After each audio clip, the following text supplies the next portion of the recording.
Welcome to Life and DNA with Amanda Renee. I'm so glad you joined me today. Let's get started. Let's get started. So today, I've been really busy this week. We're going to a concert this weekend, and I'm trying to get everything ready for that. So I didn't have a whole lot of time to prepare for anything. I have gotten started slowly implementing Trim Healthy Mama back into the way I eat for breakfast. All but one morning this week. There was one morning where I just didn't have time. But every other morning this week, I have had either Pearl's nested oatmeal recipe or her sweatpants oatmeal recipe for breakfast. And while we're gone, I plan on just picking up the stuff to keep making that for breakfast. The kids are loving that I get up and make homemade oatmeal for them. So I'll do that for everybody when we go on our trip. And that should be a cheap, easy, and healthy way to feed us all. I'm trying to ease into lunches that are on plan. I figured at least little steps in the healthy direction are better than nothing. And so I bought some ciabatta rolls, and even though bread is not on plan, it's very airy bread, so there's not a whole lot there, I guess. Lots of veggies. I bought like a spring salad mix. I did have avocado, except for yesterday I ran out. All the ones at Walmart were too green that none of them were going to be ripe by the time that I left anyway. Cucumber, and I made a green goddess dressing homemade. And it's really good, except that I used some old dill that I had in the cupboard, and I didn't smell it first. I should have smelled it first because it just tastes old. And so that wasn't great. But I used fresh cilantro in it. So it's not too bad. Then I squirt a little lemon juice on the avocado when I have it and put salt on the cucumbers. And then I had whatever turkey lunch meat my husband was using for his lunches. And so that's what my lunch was most of this week. I'll buy some more. I'm going to try to make it healthier and a little more on plan. Either the Joseph's pita bread or low carb tortillas to wrap it in and make it more on plan and healthier. But I wanted to kind of ease my way away from the nachos and into something healthier. And dinners, with the way groceries, like, oh my gosh, I get depressed every time I go grocery shopping. I hate it. Oh my gosh, I hate it. Especially because I'm the one that's been buying groceries for our family, for 16 years almost. And so I know what things used to cost and I know what they cost now. And it's annoying to say the least, and sometimes just out and out depressing. So, and since we were going to be gone, I tried to stay on the quick, cheap, and easy route this week. And hopefully next week I can have a little more time to go through some of the other Trim Healthy cookbooks, and because there are some meal ideas I wanted to try. They have like what was it? Kind of like egg roll in the bowl or fried rice, but in a healthy version. And I wanted to try some of those. They have one called a cheeseburger pie, and everyone says that that's really good. Probably make the cowboy grub again sometime soon. So I'm trying to ease into that. Snacks. The Greek yogurt with the berries is good at night. But I'm still having like popcorn. I'll get off of it eventually. But I am making small steps that way. So I was proud of myself on that.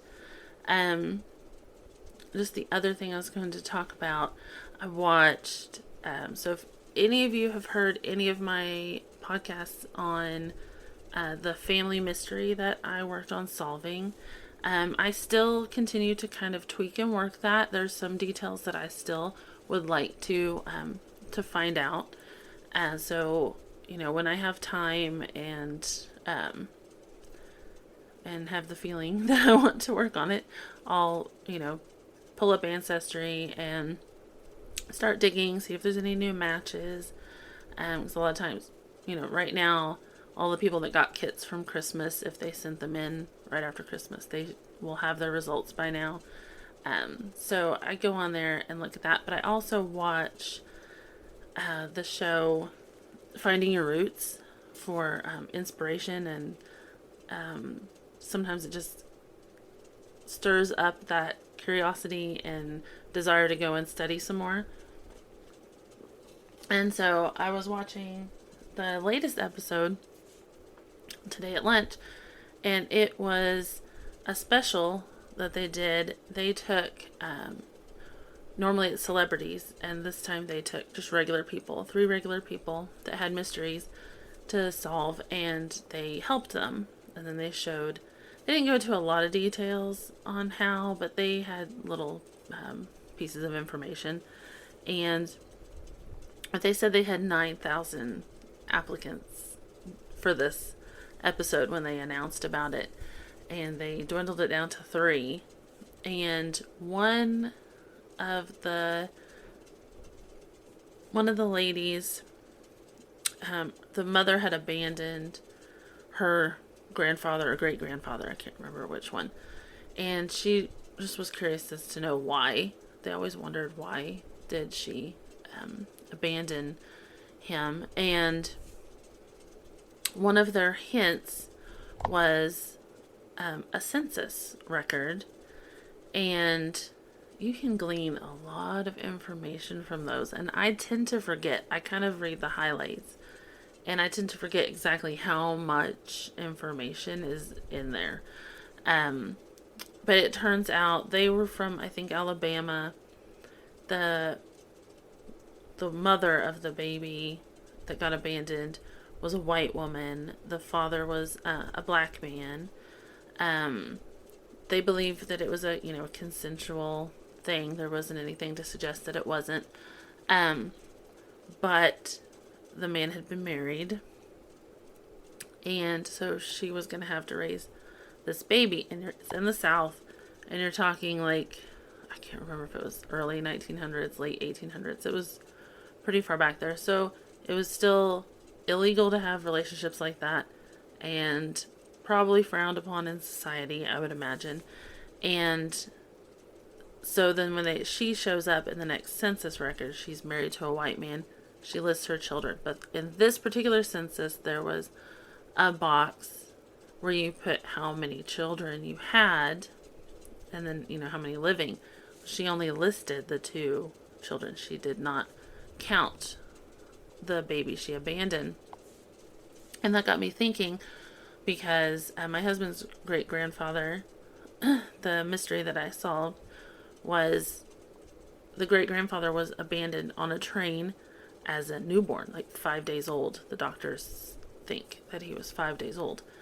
And I have traced back through DNA matches and following all of those kinds of hints, I figured out who his parents were. So I thought, well, I will go back and look and see if there's any kind of question like that on the census records that his mother is on.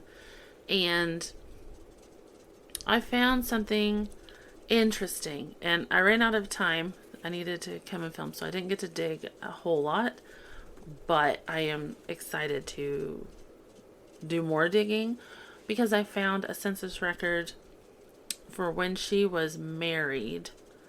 um, the husband that she had through most of her adult life. And on that particular census, it asked your age at your first marriage. And she put 20. But she didn't get married to this man until 1910. And she would have been early 30s. So I'm trying to find, I have never found a record for any other marriages to her with her that I know of. So that's what I'm going to be digging on. One, because that could mean that Walter was born legitimate.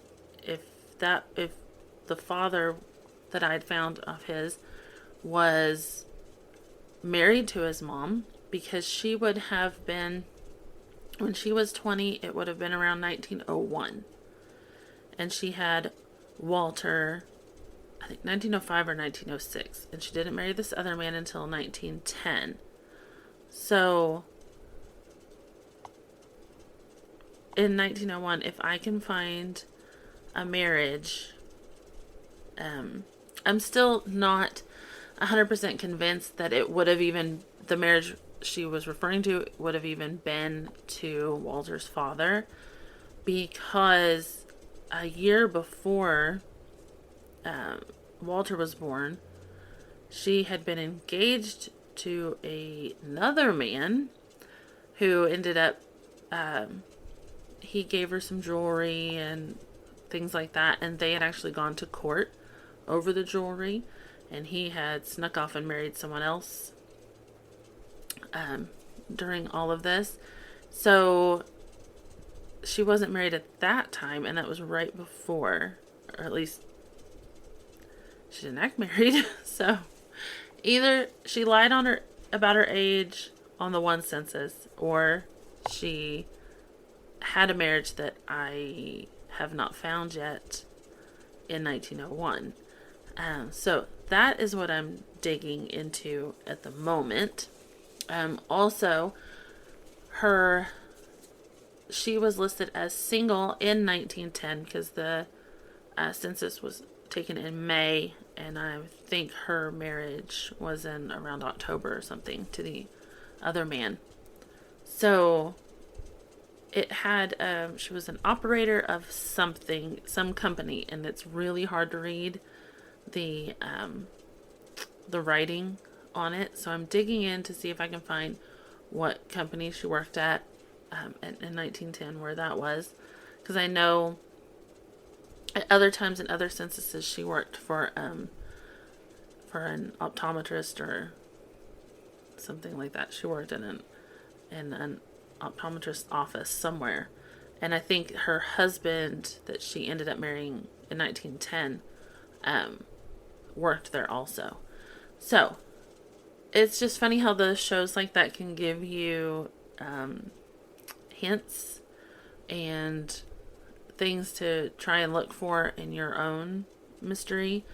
So I'm excited to go in and try to find, I've gone through the ancestry way of looking for marriage records, and I haven't found anything yet, but she's kind of an interesting lady. There is a picture of her daughter that looks really fancy, and so I'm wondering if they had some money. But just with the whole getting engaged to a man, that man that gave her the jewelry, he was actually still married to someone off in another state when he was dating her, and she didn't know it at first. He gave her a false name and didn't tell her that, but she did find out about it later, and I don't know that she cut it off because he went off to, I think, Utah, and she was supposed to meet up with him and get married there. And then before she made it over there, he had already married someone else. So she at least dated interesting people. The man that she ended up getting pregnant by with Walter seems to have been kind of interesting that way too. I had been in contact with one of his great granddaughters. I haven't been able to get her to answer me lately. But I'm trying to find information on these two people, especially since I'm going to write to Walter's daughters that are still alive and give them the information I found. I wish that I had pictures to show them. I keep trying to write to some of the family members to see if they would be willing to give them to me, but nobody has answered me yet, which is exasperating. But I think my next step might be to find some of them on Facebook and message, because I know a lot of people, some people just get the Ancestry DNA kit just for fun to see like their ethnicity and things like that, and then they don't ever look at it again. Like they're just not interested in it, and they'll go years at a time without checking it. So they may not have even seen that I messaged them. So I might reach out to someone on Facebook. Then they can see I'm a legitimate person. I'm not, just some random troll on the internet. I'm actually a real person, and I'm really trying to figure this information out. And so hopefully they can give me some answers and some pictures and kind of an idea of who these people were. Because I would like to know, and I'd like to be able to pass that on to the rest of the family. So yeah, that was really all I wanted to come on and talk about today. I'm going to try and do some more digging if I get the chance over the weekend, or if not, then possibly next week, and then I'll talk about that and tell you what I find. I am hoping I can get some answers between now and then.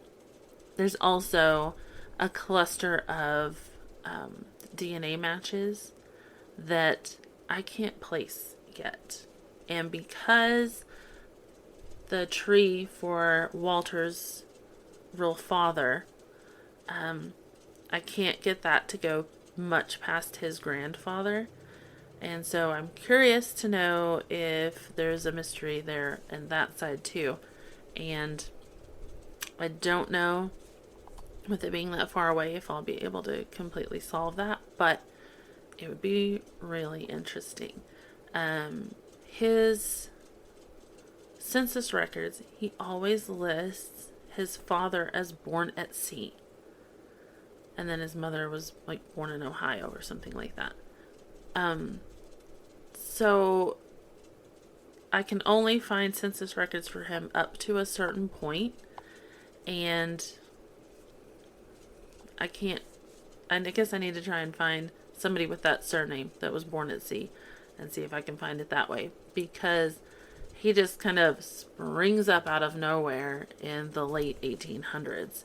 And so either he just stayed away from putting down records, or he changed his name, which I think is highly possible. And so I'm wondering if some of those DNA matches can find me a link there somehow. So yeah, that's what I'm working on at the moment. And when I find any more out, I will let y'all know. Next week, I'll probably come on and talk about the concert. We're going to go see Starset. We've seen them once before when they were the, opening band for Shinedown and Five Finger Death Punch, like 7 years ago. And we didn't know who they were then. We love their music now, and so we're gonna get to go see them at a little place in Tulsa.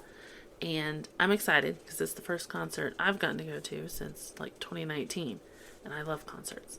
So it'll just be my husband and I. The kids are going glamping with my husband's parents, and so they'll get to go fishing and hiking and do all that fun stuff, and we'll get to go have a date night down in Tulsa, or up in Tulsa. So that should be fun. So I will let y'all know how that goes. Thank you for joining me today on Life and DNA with Amanda Renee. Come back next week and I'll have a new episode. Bye.